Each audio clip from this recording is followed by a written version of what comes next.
Assalamualaikum warahmatullahi wabarakatuh. Perkenalkan, saya adalah seorang guru SD di salah satu daerah 3T Kabupaten Pekalongan. Masalah kegiatan belajar mengajar di masa pandemi sekarang ini sedang menjadi perhatian khusus, yaitu terjadinya learning loss.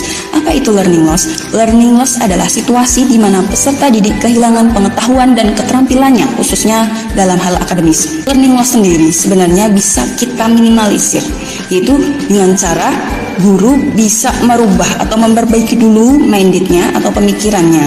Nah, guru perlu untuk meninggalkan pemikiran-pemikiran lama yang kaku mengenai pembelajaran dan mulai terbuka terhadap perkembangan zaman. Guru juga perlu memiliki grow mindset atau pemikiran bertumbuh yang memungkinkan untuk terus berkembang.